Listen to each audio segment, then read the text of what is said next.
Ikaw, anong plano mo? Siyempre, una nga po, pakabili na sana ng gamit na gagamitin sa pagpasok. Gusto ko rin po matupad yung pangarap kong trabaho. Ano ba talaga yung pinakang finalize na gusto mo sa pagkolehiyo?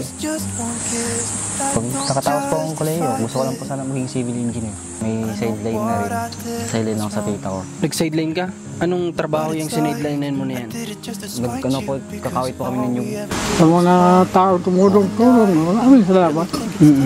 Kung ikaw ba, Jericho, dumating ka sa punto na meron ka ng pampagawa ng bahay para sa inyo ng tatay mo, saan ang lugar na pipiliin mo? Guys, welcome back sa channel ni Commander at maraming salamat sa lahat ng patuloy na sumasama sa mga mission natin. Maging personal vlog man yan o adventure man yan or related sa charity ay pinapanood nyo, kaya maraming salamat po sa patuloy nyo na pagmamahal sa channel na to. At ngayong araw ay nandito tayo sa beneficiary ni Commander kay Jericho sa isa sa scholar ng Team Marcos. So nandito kami para kausapin siya patungkol nga sa mga magiging pagbabago sa kung ano yung dapat na way ng pag-abot sa kanila ng tulong para sa pag-aaral niya.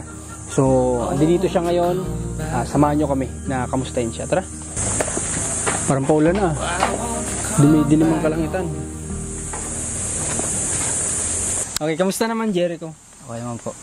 Okay naman, balita ko kanina, dapat may lakad ka ngayong araw. Saan ka ba pupunta dapat ngayong araw? Sa bayan po ng Panganiban. Magkaano ka dapat? May mapadrive po ay. Magpapadrive. Pero ang pinagpaalam mo daw kay tatay, Santa Elena. Yung Panganiban po. May Santa Elena ba dyan? Hindi na. Okay. Ang iba, nga pala, dati na nga palang nabanggit sa amin yun. Kasi ang alam ko lang na Santa Elena tay, yung palabas ng, sa South Road. So akala ko doon, kaya sabi ko diba sa'yo kanina, ang layo. Diyan lang pala, sa Santa, magpapadrive ng Jericho? Motor po. Para sa? Mapaservice. Magpapahatid, ganun? Okay. So, kapag ganun na may service, kaninong motorsiklo naman ang ginagamit mo? Sa may-hari ng magpapadrive. Pinagdadrive mo lang talaga. Kanila ang motorsiklo. Pag gano'n, may bayad ba yun? Meron naman po sila. Nagbibigay naman po kahit paano. Kahit paano. Okay. May iba muna ako. Kamusta kayong mag-ama matapos yung pasukan? Okay naman po. May sideline na rin. Sideline ako sa tita ko. Nag-sideline ka? Anong trabaho yung sinidelinean mo na yan? Kakawit po kami ng nyug. Nagkakawit ka? Simula nung bakasyon yan? Hindi, sila lang po nagkakawit. Nagpupulot lang po at nagkakakot. Oo nga, ibig sabihin ko yung part-time mo, pagkatapos ng pasukan, nag-part-time ba na kagad? Hindi, nito lang po. Nito na lang. Kumusta naman? May kinita na? Meron naman po. Nagagamit nyo ni tatay mo. Ikaw naman tay, kamusta ka po? Ayos naman po. Lapit-lapit ka tayo dito kay Jericho. Parang magkagalit ba kayong dalawa? Hindi naman. Hindi naman. Ikaw naman tay, ano naman ang pinagkaabalahan mo habang si Jericho naman ay namumulot ng nyug? Dito sa akin, bahay lang. At kaya nung yung salamat nga pala sa mga nagbigay ng tulong, binili ko po sila ng gasol. Nakabili ka na ng gasol? Binili ko na po yan para nasigaan. Galing naman ito. Binila mo ng higaan din? Oo, tigisa kami. Ayos yun tayo, maganda yun. Sa akin, yung pinakutos ko, yung bawangkin ko, babayan. Dahil yung lako, mahal eh. Oo nga po tayo. Ayos ko, doon sa bayan daw, mura. Sabi ko, sige. Binili ko, nandun na, tapos binili ko ng gasol din. Tapos, kalan. Sinakamit ko po naman ngayon.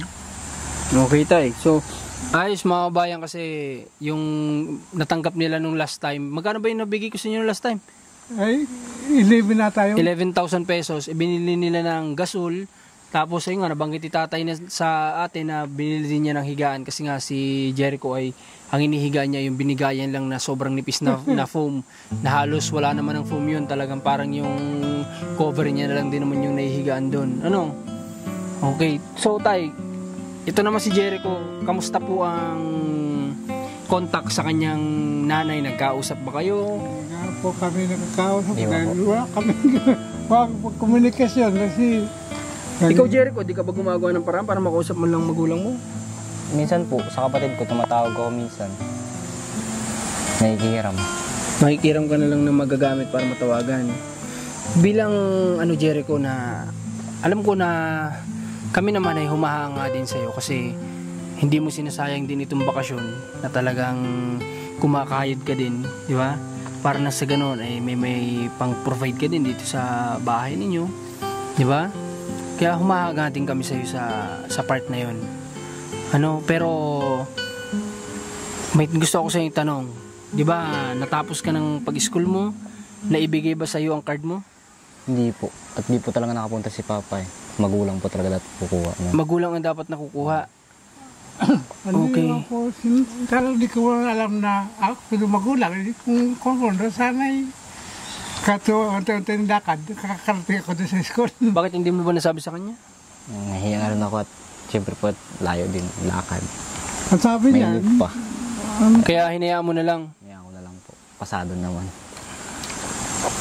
ang sabi Okay. niya, So, ganito Jericho, susunod, kapag ka ikaw ay may card na ibibigay sa inyo, sikapin nyo din na makuha para may pakita nyo din sa amin. Opo. Kasi syempre, hindi naman pwedeng sasabihin lang natin na mataas, ayaw. mababa. Kailangan to see is to believe, di ba? Kailangan may makita namin at maipakita namin sa sponsor na yung pinagsisikapan mo ay talagang yun talaga yung nagiging resulta, ha? Sa totoo lang, yung isa naming scholar dito, talagang hindi ako pumayag na hindi ko makikita yung card niya. Kasi syempre kailangan ko makita yun. So, kung if ever ba na mag-open ng school at pwede bang kunin para makita namin? Gagawa mo na lang po ng paraan. Okay, sige, gawa na lang ng paraan. Pwede naman yung pwede namang alternate dyan. Pwedeng tito, di ba, makisuyo tayo para maipakita din sa amin, ano. Pero ang tanong, papaano nyo sa amin maisisend yan? ayun nga lang. Yun lang po. Hindi ako sure at wala talaga kaming sariling Pero cellphone. kung may kasana, may cellphone, hindi pwede mo nang send talaga yun. I-picture mo na yung ano. Yung anak ko sa sakwan, pinicturean niya, binadala sa akin yung average niya ngayon. Ay, maganda naman po.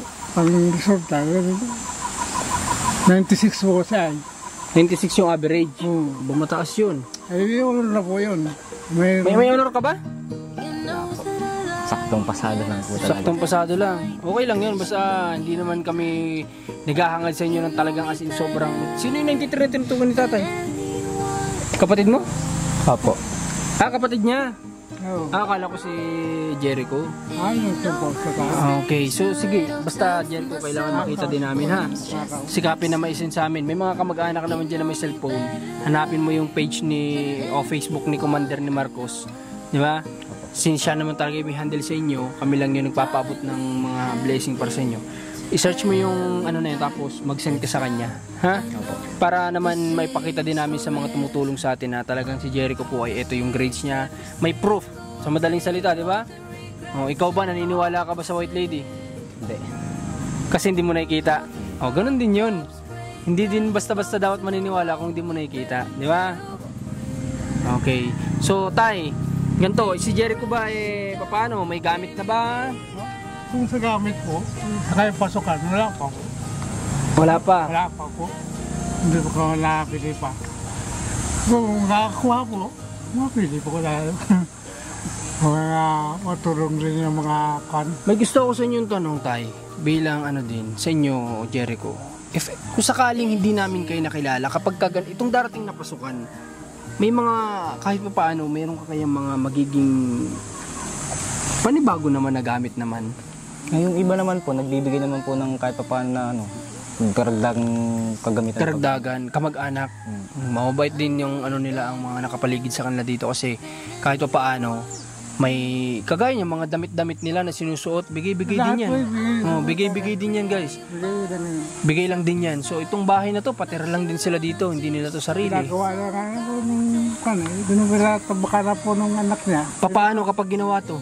Ang sabi naman po sa akin, hindi ako papansin dyan sa kwartong yan. Sabi yung anak na hindi niya ako papansin. Bilang kon din, siyo hindi. Okay, wala kang pasalamat na ako. Hindi, sasabi niya, hindi na papansin. Siyempre, yung pong mga anak, siyempre, ibang gumataas na ang kwan yan, mag-iba pa ugali niyan. Hindi lahat ng Kan, pag minalis mo ako dito, di, naalis mo. Eh, paano kung paalisin kayo, Jericho? Saan kayo pupunta? Dito naman po ay, kung hindi ko mong tayuan ng bahay ko, kung sakaling kung saan man. May pagkukunan ba kayo ng pampatayo? Yun lang ang kulang. O yan nga po tayo, yung sinasabi ko. Kung kayo ay paalisin dito, pwede kayong makiusap sa pagtitirikan, pero saan kayo kukuha ng pantitirik nyo? Ay, tama yun. Yung sabi naman sa akin nung may-aring ko, yung anak, yung pamangkin ko, hindi man ako papaalisin daw. Sinabi rin nung sa mga kamag-anak ko, hindi ako papaalisin. Ay, kung maraming salamat, kung ganun. Okay, pero tay, yung nabanggit mo kanina tungkol sa mga anak niya, ay wag na lang tayo mag-ano ng ganun ano. Kasi syempre baka mamaya mapanood nila to, eh baka sabihin napag-iisipan pa sila ng ganun, di ba? Tapos lalong magkaroon tayo ng problema, di ba? Ano na lang, kapag ganito kasi, Jerry, kung sitwasyon ninyo, kailangan nating makisama. Di ba? Hanggat 100% na pakikisama ang gawin natin, kaya natin gawin natin. Ano? Pero kung ginawa mo naman lahat at ganun pa din, ang balik, di ba kailangan na natin gumawa ng ibang paraan, di ba? Okay, kasi itong nasa likod na nila Mac, yan yung dati nilang tirahan. Pero since ano na nga, hindi na okay, kaya pinalipat muna sila dito sa katabi na tirahan. Okay, nakakalungkot lang kasi matatapos yung alam mo yun, yung halos every other day na pagpunta natin dito, magiging limited na dahil nga sa paglipatan sa Quezon, nang hindi pa man lang dito nakakapunta si Commander sa kanila, na hindi pa man lang nakikilala si Jericho, si tatay, kasi nga ganun nga yung naging sitwasyon, kakaanak lang. Kaya yun lang yung nakakalungkot, na gusto ko sana kahit pa paano yung mga pinag-vlog ko kay Commander, mamit man lang niya in person, di ba? Pero pag naging okay naman, uuwi naman kami dito, mapupuntahan pa din naman si Jericho, di ba? Salamat rin din, maraming salamat rin po kay Commander. Opo. Maraming salamat. Opo tay, wala po naman tay. Okay, so ngayon, Jericho, yung ginagawa mo dun, ano naman yun nung sinundo ka ni tatay? Sa ano po yun, sa motor. Anong meron dun? Sa ano po, carburetor. Ano yun, ibig sabihin ko, dun ba sa gawaan ng motor na yun, ano yun? Trip-trip lang, may kita? May kita man po, at sabi naman sa akin na gawin ko daw, babayaran naman daw po. Okay, gawin mo daw at babayaran naman. Okay, so marami ka palang pwedeng maging sideline, sa totoo lang. Ano, yung pag-ayos mo, wala pang malalapit na talyer dito. Kaubusan na po ng ano, nakakuha na rin ng tao. Gusto mo ba magpariban? Pariban natin buhok mo? Para hindi mo gano'n. De, joke lang, Jericho. Tawa lang kita. Okay, sige tayo. So, nagpunta kami dito para ayun, makausap nga si Jericho at kamustahin kayo. At bigyan si Jericho po ng magagamit niya para sa gamit. Ano tayo? Ito, bibigay ko po kay Jericho. Bibili mo to, Jericho, ng gamit, ha? Hawakan mo. Isa, dalawa, tatlo, apat, lima. Oh, bili ka ng ano mo, ng gamit mo sa pag-school, ha? Maraming salamat po. Walang ano man. Pasalamat din tayo sa mga tumutulong sa atin, no? Anong gusto mo sabihin sa kanila? Maraming salamat po sa tulong na ibinibigay niyo. Sana po marami po matulungan. Okay, sana marami pong matulungan at sana ay ingatan sila sa araw-araw, di ba? Para din sa umaasa din sa kanila ng pamilya nila, di ba? Okay. So, ngayong darating na buwan na ito, na susunod, anong date ba ang balik nyo sa school?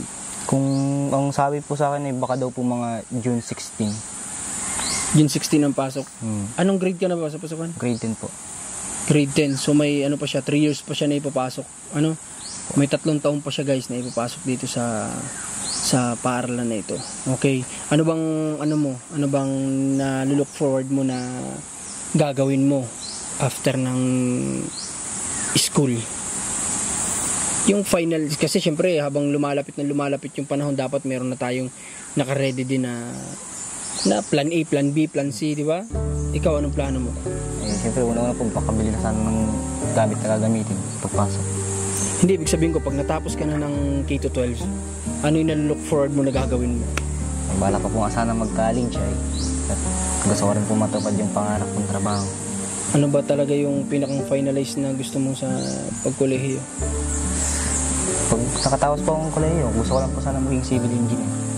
Civil engineer, yun ba talaga, yun talaga yung gusto mong gawin o napapagaya ka lang? Hindi po, yun po talaga. Yun talaga. Sa tingin mo naman, nakikita mo na kapag yun yung pinili mo at maging trabaho mo yun, mamahalin mo yung trabaho mo. Siyempre naman po, at pinangarap ko yun. Oh, okay. Simula anong taon ka nangarap ng ganitong civil engineering? Siguro mga 14 years old po. 14 years old ka pa lang?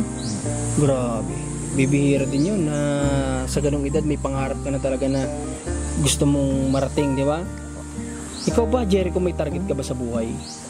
Siyempre naman po. Pwede mo i-share sa amin kung ano yung mga target mo sa buhay? Kagaya ng ano? Unang-una, makaahon sa hirap. Makatulong sa magulang. Yun lang po. Ibig sabihin ko, meron ka bang edad na kailangan kapag tumungtong ako ng 30, 31, 32, meron na akong ganito, meron na akong ganyan. Sa buhay mo ba wala ka pang ganyan? Wala pa naman po. Okay, so Jericho, ganito kasi ang buhay. Kailangan may target tayo. Ano? Hindi pwedeng kung ano lang yung mangyayari sa kinabukasan, yun lang yun. Kailangan may target tayo sa buhay. Ano? Kailangan, ewan ko lang kung applicable sa lahat, ano, hindi ko alam. Pero sa akin, yun yung talagang naging motivation ko nung mga panahon na tapos na ako sa pag-aaral. Na gusto ko, pag dumating ako ng 30, 31, dapat may ganito na ako, nagawa ko na to sa buhay ko. Diba? Yun, importante yun. Ha? Kailangan may ganun ka. Pag-isipan mo, pwede mong dapat sa kasi mas magpupursige ka. Kung wala kang target, easy life ka lang, di ba? Okay lang, wala naman akong hinahabol sa buhay. Di ba? Tama ba ako? Okay lang yan, relax lang tayo. Wala naman akong target eh. Di ba? Kumpara kung may target ka sa buhay, dapat pag 30 ko si tatay, nasa maayos-ayos na ano, may trabaho na dapat ako noon. Dapat pag edad kong 32, kailangan may negosyo na ako noon. Di ba? Kasi ganun yung ginawa ko sa edad ko na 28 or 29 yata, di ako sigurado. Meron na akong negosyo, meron na akong kahit paanong sasakyan na pinangarap ko. Meron na akong bahay, di ba? Nakuha ko yun kasi may target ako ay. Yun lang naman, sinishare ko lang sa iyo ha, Jericho. Para nang sa ganun baka makatulong din, di ba? Kung ano yung nararanasan ko sa buhay. Ikaw ba tayo, nagkaroon ka ba ng target sa buhay mo nung panahon na ikaw ay malakas pa't nagtatrabaho? Ay, ang bala ko, maganda ko ang pamilya ko ngayon. Diba? Dahil wala akong tayo pinag-aralan. Kaya, ano pa yung mapaganda ko yung takbo ng pamilya ko. Yun na lang ang nasisimula. Tay, sa bilang sa isang tao na, alam mo yun, ano nga natapos mo tay? Na ako. Sa isang tao tayo na may tinapos na ganyang baitang grade 6, ano po yung pakaramdam tayo? May dumadating ba yung time na parang nalilita sa sarili natin kapag may kasalumuha tayong iba? May ganun ba? Ayo. Hindi mo wala ba yung ganun? Hindi mo wala yung ganun. Kung ang kalalsunod mo mga may pinag-aralan mo wala. At siyempre, lagi kang sa tabi. Ay, ganun? Oo, lagi kang sa tabi dahil di ka pwede sumuboto ka nila dahil ang usapan nila Sila nakaka-relate dun. kaya sila Unawaan. Nakakaunawaan.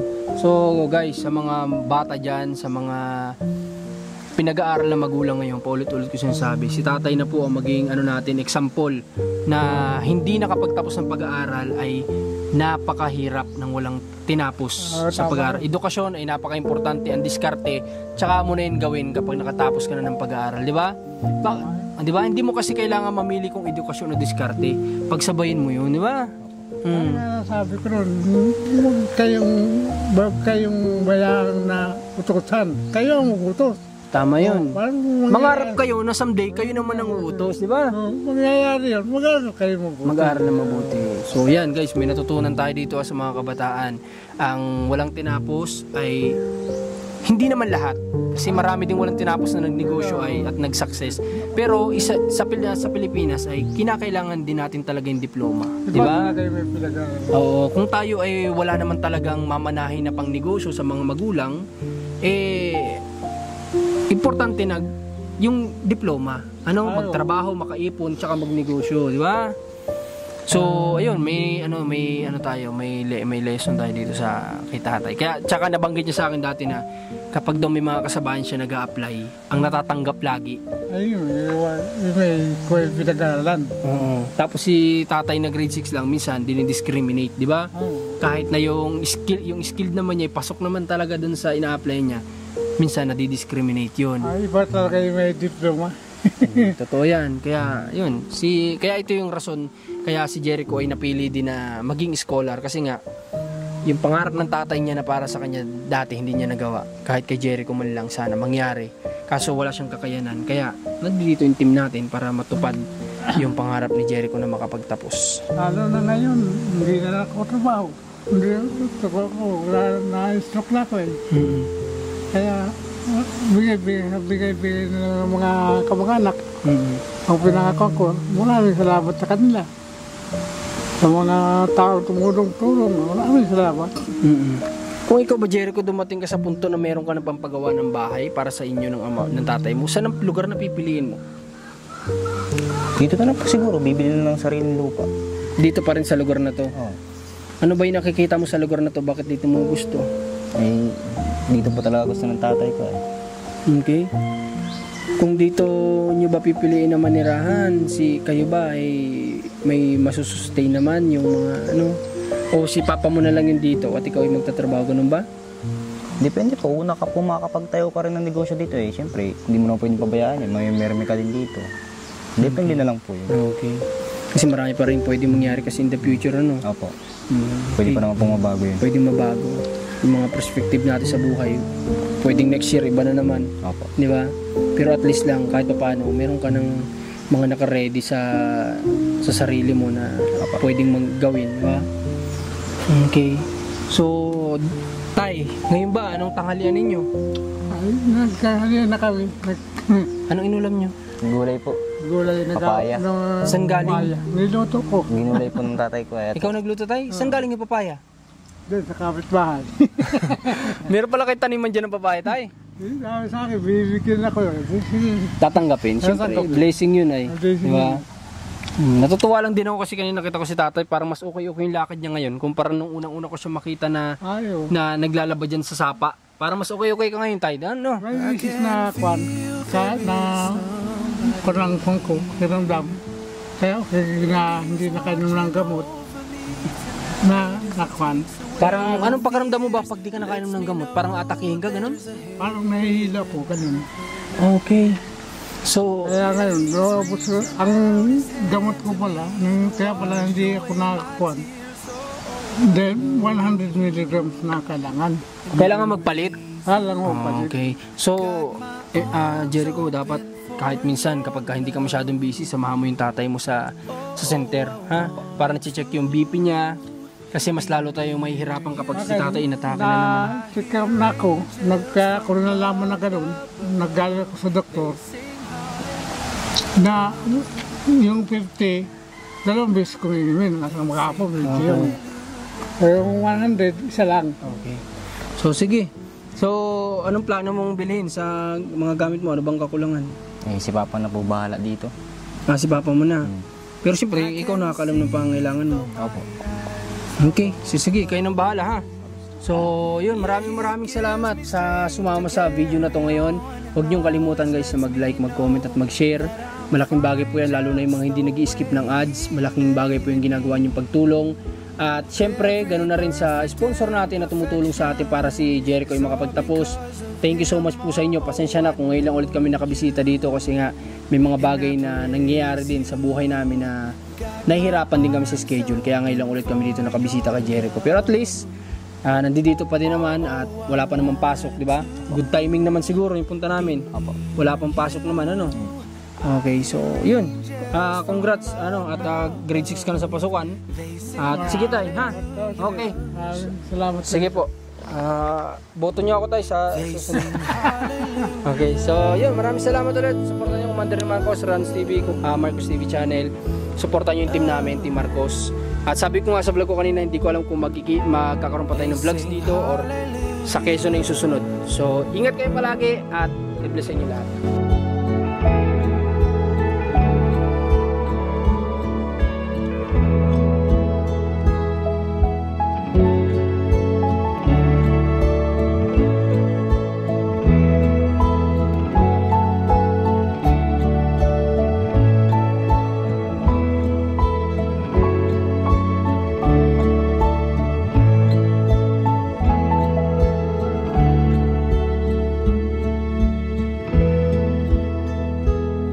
can feel there is somebody here.